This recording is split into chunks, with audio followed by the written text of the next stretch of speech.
Green Lantern, issue 4. Mhm. Jeffrey Thorne, Tom Rainey, and Marcus Antucci on the art. Uh, this is a book that I would describe as rough around the edges, and I don't necessarily love Yeah. everything about it or how it's told, but I'm constantly of interest in what it's actually doing in terms of just the world. Um, so once again, it's split into two. You have the John Stewart side, which is these alien slavers are trying to take people from this planet. So it's kind of an action Mhm. issue from his side of things, where Yep. he's taking on these guys in a fight. He realizes that their weapons are being powered by the ship that's floating up above. So he traps one down a Faraday cage. There's like a sort of chamber which is used to shield signals.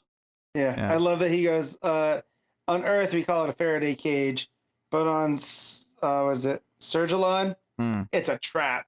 That's such an action movie. Like that's something I imagine Martin Riggs saying in Lethal Weapon. You know, so I can't that was imagine pretty Martin good. Riggs talking about a Faraday cage because it's the No, but maybe I don't know, but someone like that. yeah. You know what I mean? The loose cannon type. Something where it's a slight sci-fi bent. You can imagine talking about a Sure. Faraday cage. Yeah. So yeah, and he fights this alien. He depowers all the weapons by going up to the ship, and that lets the locals fight back. And yeah, it's kind of a simple story that plays off what this is kind of him becoming kind of a hero to these people, and all the rest Yeah, of but it. it drops some pretty serious implications here It with does the because Green Lantern when Corps. he gets up to the ship, it finds out that they didn't come here for them. This is actually this Mhm. world's too far out the place, out of the way to come just to steal some Just to people. pick up slaves, because Yeah, the way that they do things is like, it's cost effectiveness, and they're too far out of the way. That's why they've kind of been left yeah. alone. But So the fact that they're John crash landed there is what brought them, yeah and they're just taking them as collateral. yeah, they're going to take them anyway because, well, they might as well since they're Hmm. here. But they're actually here because there's a bounty on him. And Yep. when John's in the ship, he sees a jar full of Green Lantern rings, and he hears the computer just saying over and over again, Green Lantern, Alif Khan, bounty closed. Green Lantern Zolal, bounty closed. It's just a list of Green Lantern bounties that have been closed. So, did you notice that the head that's talking, that looks like Stell, right? The robot Green Lantern. Yeah, I could have told you what the name was, but yeah, Yeah. I recognized it was a helmet of a robot. Yeah. And when you go through some of these names, he's Thorne is killing off major Green Lantern characters. Now, granted, no body, no death, right? And it just says bounty closed, but you're assuming it means death. But you got on this page Vath Sarn, who was the Rainian that was introduced in the Green Lantern Corps book way back in the day. You also have where's it? Aricia, bounty closed or confirmed dead on that one. Eolandi, who's been located, so she's still around. But Isomot Cole confirmed dead. Rotwap Fan, who was located, but they're not. You're shifting into the next page because there's a nice transition here that needs to be Gotcha. pointed out. Because so you got a page where John's sitting on this ship and he's listening to this, and all of the names on this page all just say bounty closed because it's coming from this computer, this the robot head. And then you flip the page and you get a very similar page that's flipped of Joe sitting on Oa listening to just the computer on Oa. And it's basically actually I think it's the Yellow Lantern. Something I don't know. Anyway, so she's listening to this, and this is giving her. It's the same kind of thing, but it's a little bit more specific, where it's confirming certain lanterns are dead.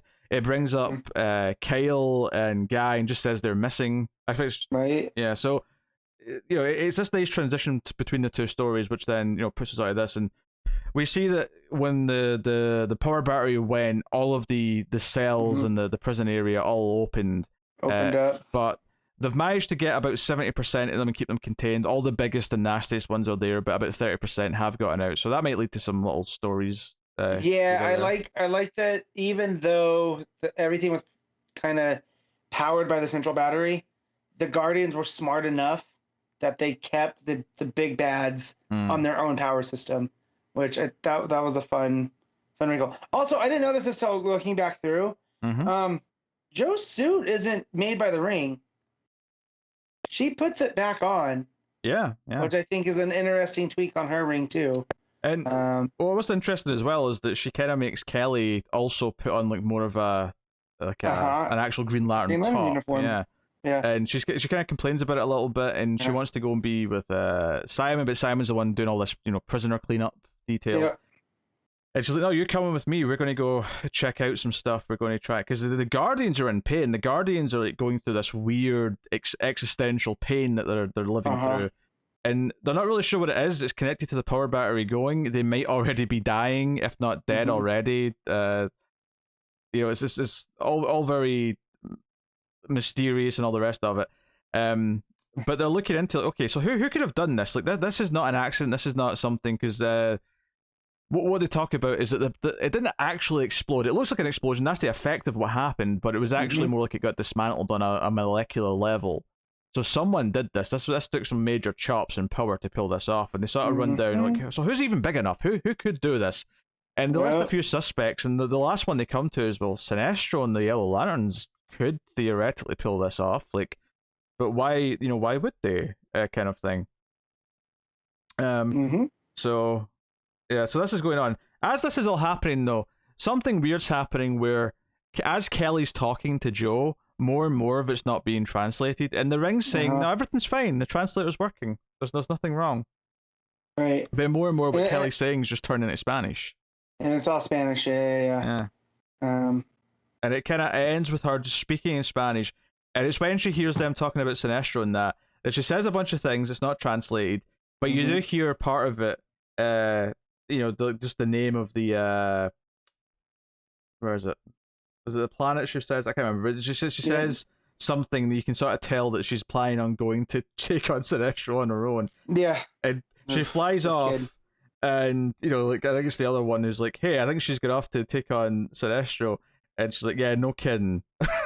Like, she's going to Corrigar. So that's the cliffhanger. I wouldn't say there's anything as juicy in this issue as the first few.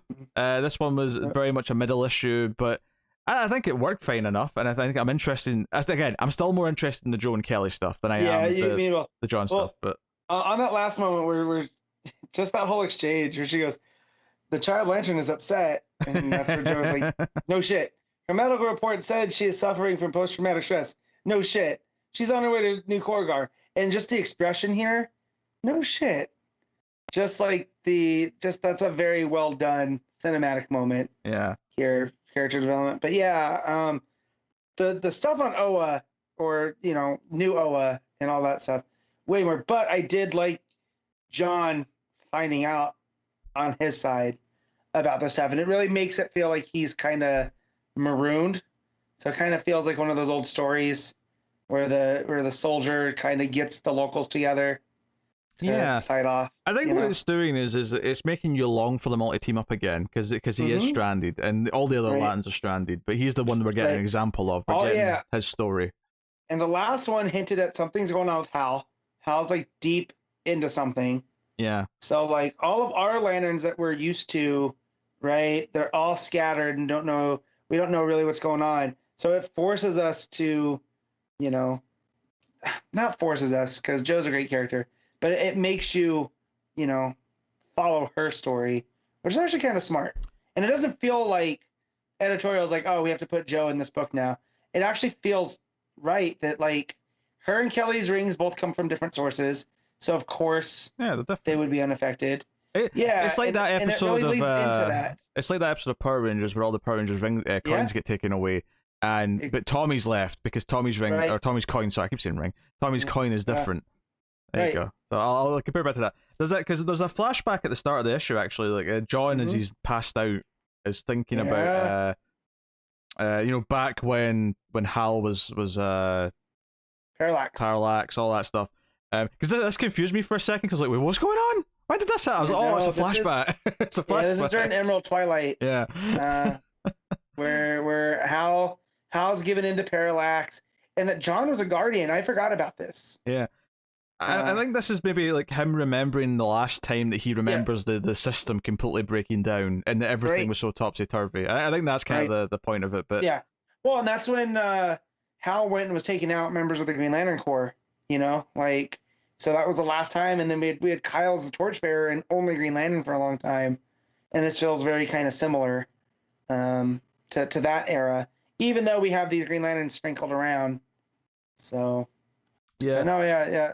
There's That's very interesting because we never see John in that, so it almost feels like he has a different form. Yeah, it's just like POV. It's like coming from his perspective. I think the art, it's pretty much similar to what I said before. I think the artist, who I assume it's Rainey on the first half. Mm-hmm. I do think like sometimes the heads he draws are a bit too big, but it is a bit cartoony. But I do think sometimes that expressiveness, like sometimes with the aliens that John's kind of fighting, like when they kind of like smirk or growl at him, I was kind of, that's kind of a fun vibe. Like it's giving me a decent. So it's not an unpleasant look, even if it's not necessarily my favorite type of art or always hitting the mark. Right. There's moments to kind of like, but that last page though with John, where he's like sitting there, his head looks too big for his body, and it looks like when you're playing a video game, and you turn on big head mode. It's got that kind of vibe to it. Or it's like the X Babies, right? Like, yeah. So, yeah.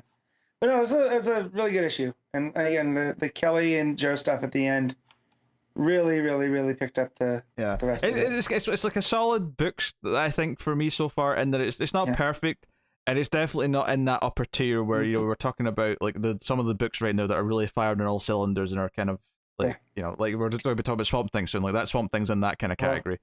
But I did enjoy this though. What are you giving it, Matt? I'm gonna do this an 8.5. Yeah, that's a bit high for me. I'll go with a nice solid 7.5. But there you go. I'm enjoying the book.